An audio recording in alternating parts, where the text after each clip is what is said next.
दोस्तों, एक बार देवर्ष नारद यमलोक में यमराज से मिलने के लिए पधार हैं। देवर्ष को देखकर यमराज भी उनका स्वागत करते हैं और पूछते हैं, हे देवर्षि, आज यमलोक में आने का क्या प्रयोजन है? मैं आपकी किस प्रकार से सहायता कर सकता हूं?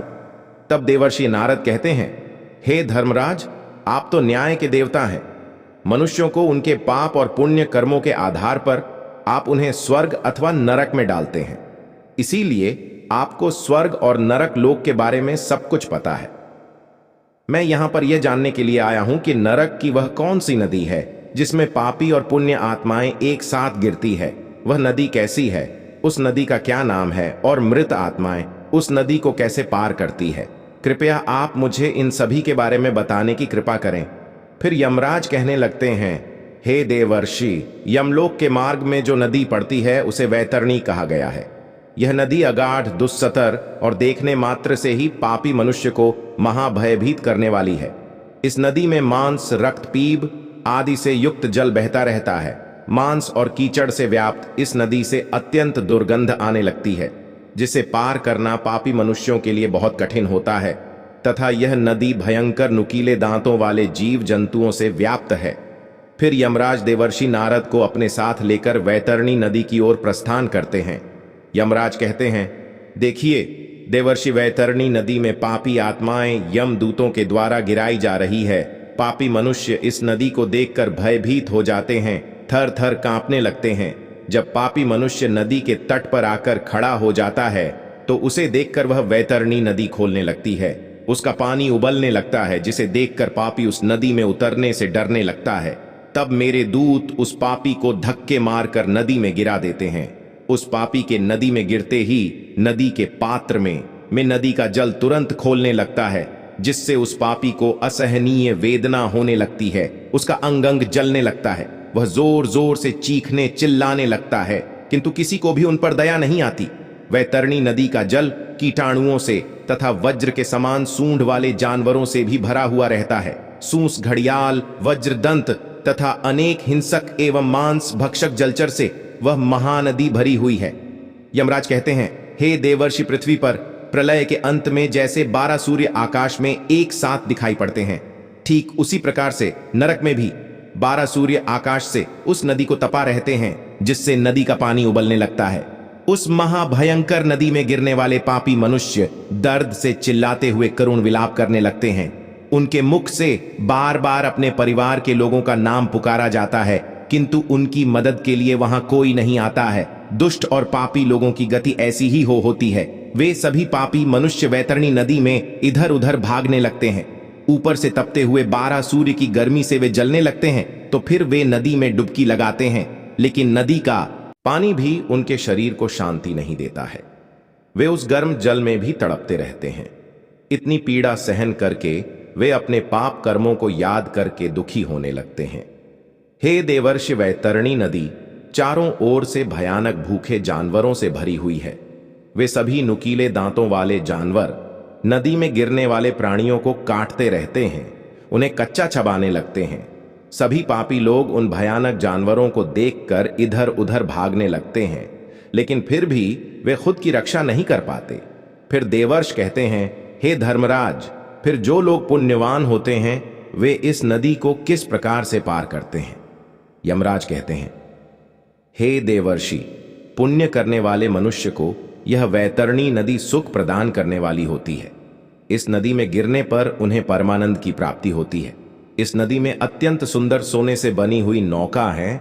उन नौकाओं में सवार मल्लाह उन नदी के तट पर आए हुए पुण्यवान मनुष्यों का स्वागत करते हैं और उन्हें प्रेम पूर्वक कहते हैं, हे महात्मा जन, आप इस नौका में सवार हो जाओ और सुख पूर्वक वैतरणी नदी को पार करो। जिसने पृथ्वी लोक पर पुण्य किए हुए होते हैं वही मनुष्य नौकाओं में बैठने के योग्य होता है।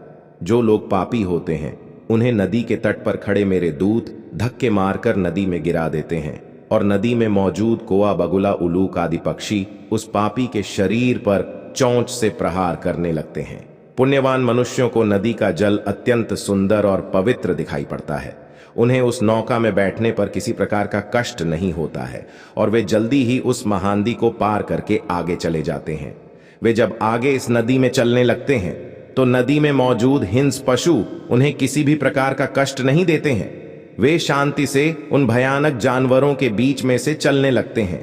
फिर देवर्षि यमराज से कहते हैं, हे धर्मराज, कौन से पाप करने पर मनुष्य को इस महाभयंकर नदी में गिराया जाता है? यमराज कहने लगते हैं, हे देवर्षि, जो मूर्ख मनुष्य ईश्वर की, अपने गुरु की, अपने माता पिता की तथा अपने पूर्वजों की निंदा करता है, उनका अपमान करते हैं, बुढ़ापे में उनका सहारा बनने के बजाय उन्हें धक्के मारकर घर से बाहर निकाल देता है, उस पापी को इस वैतरणी नदी में गिराया जाता है। जो मूर्ख पुरुष अपनी पतिव्रता, सुशील और धर्मपरायण पत्नी का त्याग कर देता है, उसके साथ हिंसा करता है, उसका अपमान करता है, उस पापी को भी वैतरणी नदी के तट पर लाकर धक्के मारकर नदी के अंदर गिराया जाता है। हे देवर्षि, जो मनुष्य उसकी शरण में आए हुए मित्र, साधु, सन्यासी, बालक तथा बूढ़े लोगों का वध करता है, जो शरण में आई हुई स्त्री के साथ अनैतिक कार्य करता है, उसे भी इस नदी में गिराया जाता है। नदी के पात्र में गिरकर वह करुण विलाप करता हुआ अत्यंत कष्ट भोगता है। जो स्त्री पति के साथ विश्वासघात करती है, दूसरे पुरुषों के साथ संबंध रखती है, व्यभिचार करती है, उस पापी स्त्री को भी इस नदी के पात्र में गिराया जाता है। बड़े सूंड व जानवर, घड़ियाल आदि उस स्त्री पर झपट्टा मारते हैं और वह उनसे बचते बचते इस नदी के पात्र में आगे चलने लगती है। जो पापी मनुष्य शांत और कमजोर लोगों को अकारण ही दुख देता है, पैसे की हेराफेरी करता है, वह भी इस नदी में गिरता है और कृमि उसका भक्षण करते हैं। जो मनुष्य पूज्य जनों तथा गुरुजनों को वचन देता है और बाद में उस वचन का पालन नहीं करता है, मैंने ऐसा वचन दिया ही नहीं, ऐसा कहकर झूठ बोलता है, तो उसका भी वास इसी नदी में होता है और विषैले सर्प उसे डसने लगते हैं। जो दूसरों के घर में आग लगाता है, दूसरों का काम धंधा बर्बाद करता है, दूसरों को विष पिलाता है, झूठी गवाही देता है, शराब का सेवन करता है, यज्ञ आदि धार्मिक कार्यों में विघ्न डालता है तथा गुरु की पत्नी के साथ गमन करता है, उसे भी इस मांस के कीचड़ से व्याप्त नदी में गिराया जाता है। जो पापी मनुष्य दूसरों को वस्तु भेंट करके फिर से उसे चुरा लेता है, जो सेतु अर्थात नदी पर बनाए हुए पुल को तोड़ता है, दूसरों की पत्नी के साथ भोग विलास करता है, गायों को पानी पीने के लिए बनाई हुई बावली को तोड़ता है तथा छोटी कन्याओं के साथ बलात्कार करता है, उसे भी धक्के मारकर इस नदी में गिराया जाता है। नदी में स्थित जानवर उसका मांस नोच नोच कर खाने लगते हैं। जो भी मनुष्य दान नहीं करता, दान देकर बाद में पश्चाताप करता है, मांस का भक्षण करता है, गायों को मारता है, वह भी इसी नदी में गिरता है। अहंकारी, दूसरों की झूठी प्रशंसा करने वाला, गर्भपात करने वाला भी इसी नदी में गिराया जाता है। इतना सुनकर देवर्षि नारद आश्चर्यचकित हो जाते हैं और यमराज से कहते हैं, हे धर्मराज, इस महाभयंकर नदी का वर्णन सुनकर तो मेरे रोंगटे खड़े हो गए हैं। किंतु हे धर्मराज, मैंने सुना है कि नरक में एक और नदी भी है जो बहुत ही सुंदर और पवित्र है, कृपया आप उसका भी वर्णन करें। फिर धर्मराज कहते हैं, हे देवर्षि, इस वैतरणी नदी को पार करने के लिए मनुष्य को 17 दिन का समय लगता है और वह 18वें दिन मेरे नगर में पहुंचता है, जिसे यमपुरी कहा जाता है। इस नगर के पास पुष्पभद्रा नाम की नदी प्रवाहित होती है। अब मैं आपको इस नदी का वर्णन सुनाता हूं। पुष्पभद्रा नाम की जो नदी है, उसका जल अत्यंत शीतल और सौम्य होता है। जब सभी आत्माएं इस नदी के तट पर आती है तो वे उस शुद्ध और पवित्र जल का पान करते हैं और आगे बढ़ते हैं। नदी के चारों ओर अत्यंत सुंदर वृक्ष और फूलों से सजे हुए पौधे होते हैं। पुण्य आत्माओं के ऊपर फूलों की वर्षा होती है और वे आनंद पूर्वक उस नदी में विहार करते हैं। वहां पर मौजूद स्वादिष्ट फलों का वे आनंद लेते हैं। उस नदी के तट पर एक अत्यंत सुंदर वट वृक्ष है, जहां पर सभी आत्माएं विश्राम करती हैं, किंतु यम के दूत पापी आत्माओं को वहां पर विश्राम करने नहीं देते हैं। धक्के मारते हुए आगे चलने के लिए कहते हैं, उस प्राणी के पुत्रों के द्वारा जो भी मासिक पिंड दान किया हुआ होता है, उसे वह इस स्थान पर प्राप्त होता है और वह उसे खाकर आगे बढ़ता है। फिर देवर्षि कहते हैं, हे यमराज वैतरणी, नदी के ताप से बचने के लिए मनुष्य को कौन से कार्य करने चाहिए? यमराज कहते हैं, हे देवर्षि मनुष्य, यदि इस महातापी नदी को शीघ्रता से पार करना चाहता है तो उसे पृथ्वी लोक पर गाय का दान करना चाहिए। लाल अथवा काले रंग की शुभ लक्षणों वाली गाय का नाम वैतरणी रखना चाहिए और उस गाय का दान करना चाहिए। जो मनुष्य पृथ्वी लोक पर गाय का दान करता है वह यमलोक में गाय की पूंछ पकड़कर वैतरणी नदी को पार कर लेता है। गाय का दान करते समय कहना चाहिए, हे द्विज श्रेष्ठ, महाभयंकर वैतरणी नदी के बारे में जानकर मैं उसको पार करने की अभिलाष से यह वैतरणी नाम की गाय आपको दान में दे रहा हूं। फिर गाय की पूंछ को हाथ में लेकर इस प्रकार से बोलना चाहिए, धेनु के त्वम प्रतीक सस्वतः आए देवेशी वैतरण नमोस्तुते। इस प्रकार से मंत्र बोलकर गाय का दान करने से गौ माता प्रसन्न होती है और वह मनुष्य यमलोक में सद्गति को प्राप्त करता है। वह वैतरणी नदी को आसानी से पार कर लेता है।